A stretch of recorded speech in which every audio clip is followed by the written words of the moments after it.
Welcome back, I'm Tedward, and thanks to Bond Group in Waltham, Massachusetts, I'm driving one of the last pure sports cars. This is the Lotus Evora 400.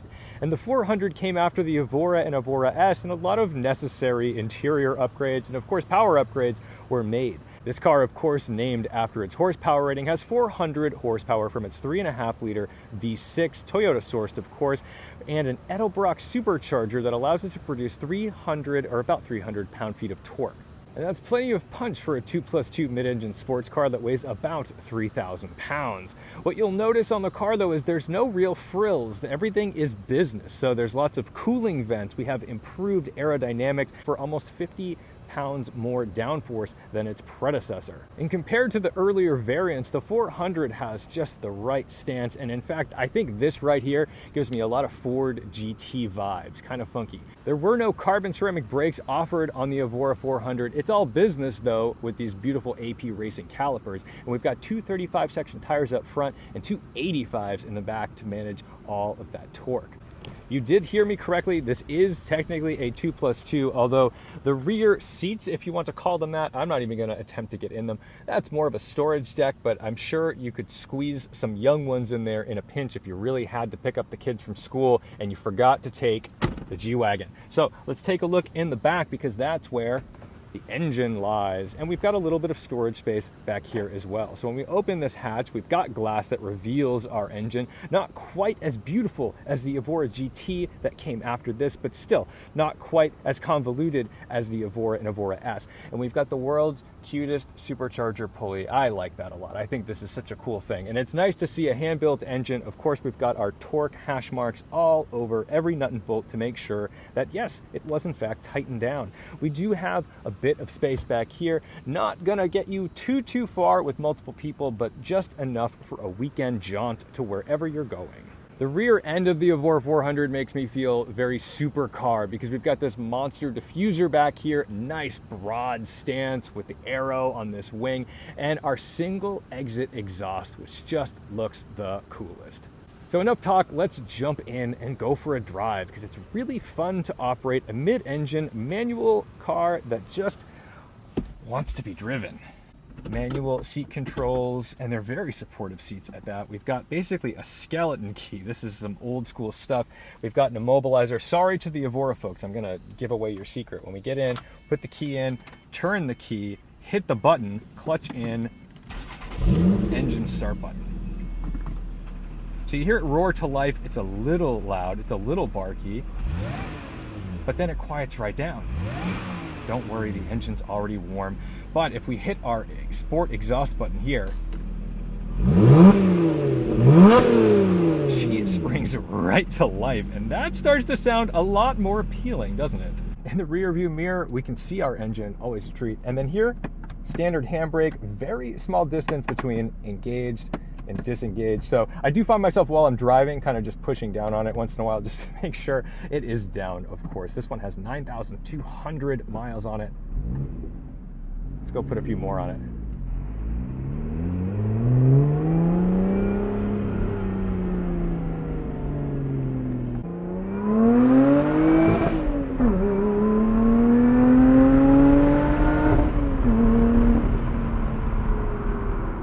So you'll notice that it's cutting me off before the red line. That's because we are in normal mode. We pop it into sport mode, we unleash a little more revs.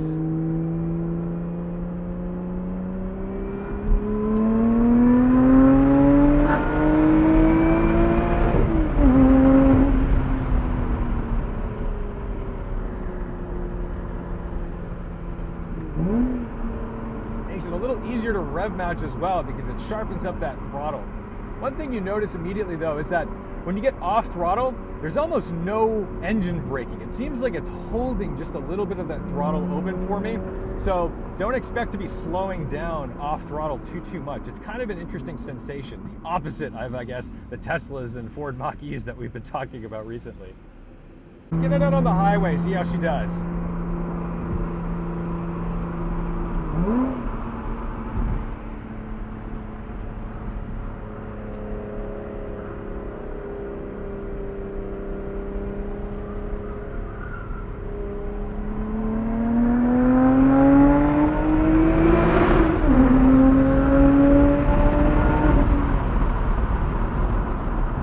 great brakes, gives you confidence to get into it a little bit, not worry. But again, we're not working with massive amounts of power here either.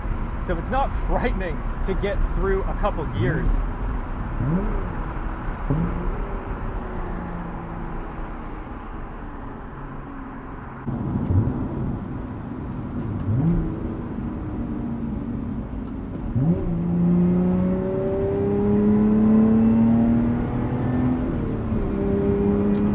Highway speeds, this thing is really easy to drive. You don't really even need too much of a downshift because a supercharger gives you just enough torque to be able to do whatever you need to do kind of in 5th and 6th gear. But it's also surprisingly comfortable. Visibility, meh. I mean, it's not terrible, but it's not great. You are a little bit encapsulated. I do think like a Huracan, I know not in the same class, but just for comparison, it's probably a little scarier to drive due to the visibility. But this is more along the lines of like a 350Z. If you're used to a 350Z, this probably wouldn't be that odd to you. But otherwise, really nice out on the highway. I mean, it does a great job of insulating you in the cabin. I mean, I've got AC going, I'm cruising along, the suspension is tuned so well that it's certainly tactile and I feel everything on the road, but I'm not getting beaten up by it. I could do a long journey in this and be just fine. But that's not what the car's about. Let's go jump off the highway and see if we can't find some enjoyable back roads to flex it a little bit.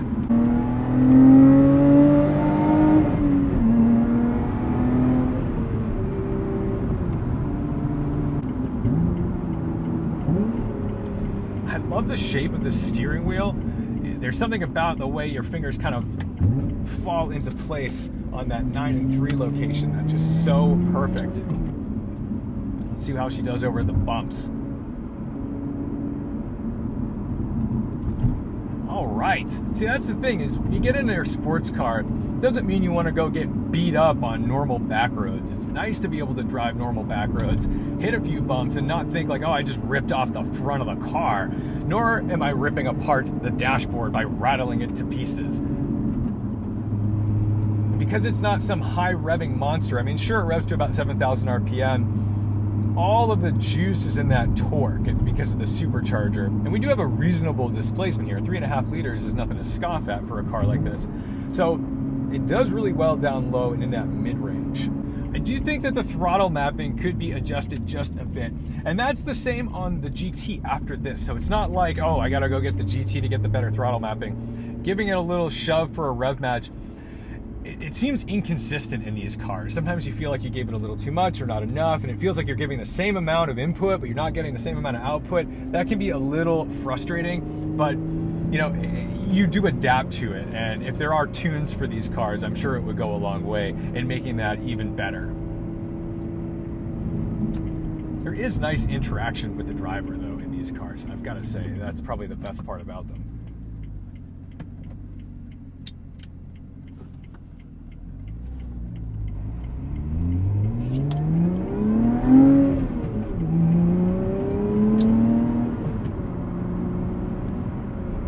The coolest thing is having a car like this with a reliable Toyota sourced engine that still sounds really good. You know, we're not in a position where we have to use sort of a lame engine that doesn't sound good so that way we can have a great chassis. We're able to have this incredible reliability and sound even though we have a Japanese engine out of like an Econo car.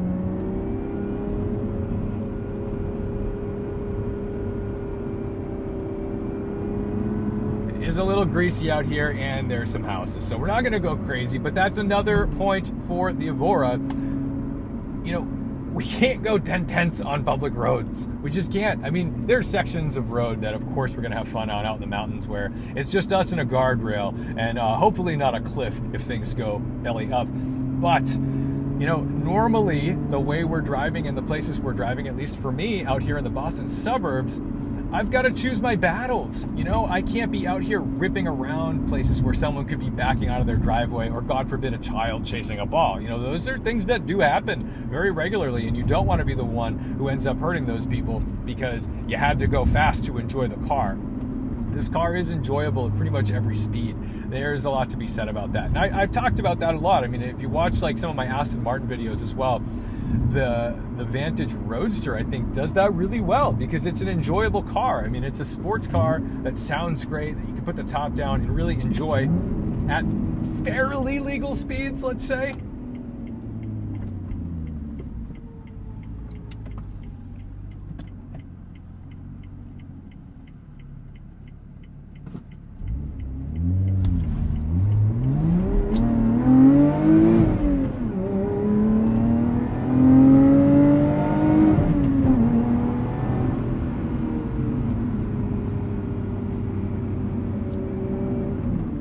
I do my best not to abuse the cars I'm driving. I don't slam gears, especially when they're for sale, especially when they're not mine. But this is an enjoyable thing to go in a straight line pretty quickly in. You know, you do feel like it takes a little bit of skill.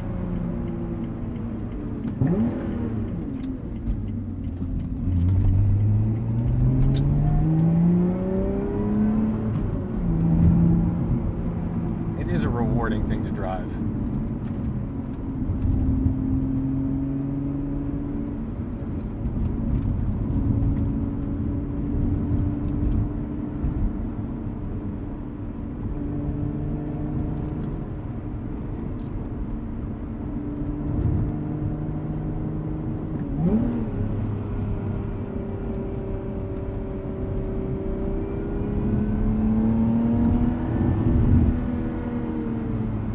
Just a hint of supercharger whine to let you know it's there, but not outrageous. It doesn't overpower the sound. And I'm sure you can tune it to get it to go just a bit faster. I'm not sure that I would. I think this is the right amount of power. I mean, it feels really balanced.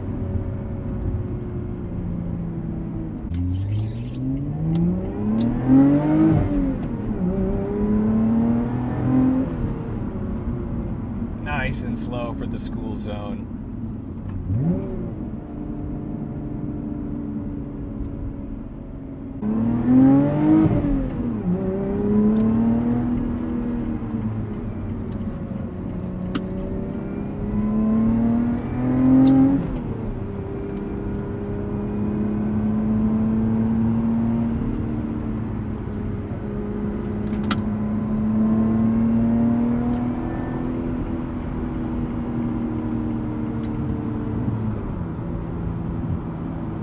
Not sure that there's enough difference between the GT and the 400 for me to spend the extra money on the GT. This is a fine automobile. Plenty of quirks from the British as well.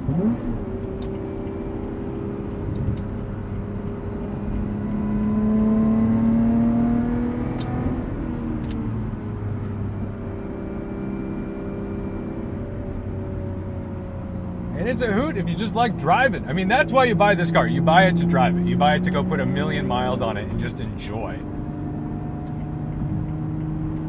Let's get off here.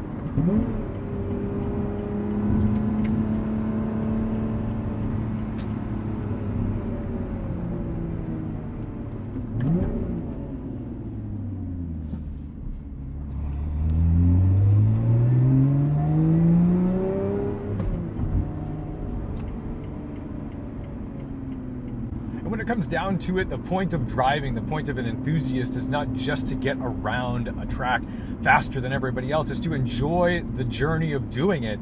This thing does that very well. And, you know, you can always compare it against other cars and say certain things are faster or have better numbers attached to it, more power. I don't know, man. It kind of doesn't matter because this is really fun to drive and it's not very expensive on the secondhand market. The only ding against the Evora is the Elise. I think the Elise is a more engaging, fun car. I mean, it's obviously a bit smaller, quite a bit lighter, if we're honest. And it's just more visceral, but this has a lot more quality to it. I don't feel like it's gonna fall apart on me. And the Elise always kind of felt like a bucket of Legos. And although you can keep them relatively together, at some point you're gonna start chasing some rattles and things in those cars. Doesn't really bother me though, because it's certainly never gonna be my daily. And this is a 2+2. It's a very impractical 2+2, although the space back there for a bag or some things, quite useful. I definitely appreciate that. And unfortunately, we never got the next generation of Elise in the United States because of safety standards. And it was a real bummer because that car was a real screamer. But this is no consolation prize. This is still a phenomenal sports car, quite usable on public roads, and a joy to be in. So thank you so much to Bond Group in Waltham, Massachusetts, for giving me the opportunity to explore the limits of an Evora 400. Thank you guys so much for watching, liking, commenting, and subscribing. Of course, to the Patreon supporters who donate small and large amounts every month to keep this thing going and keep me afloat. And of course, don't forget to respect the drive. I'll see you in the next one. We're able to actually have an enjoyable car with an incredible sound, even though we have this great... That was 2 dogs.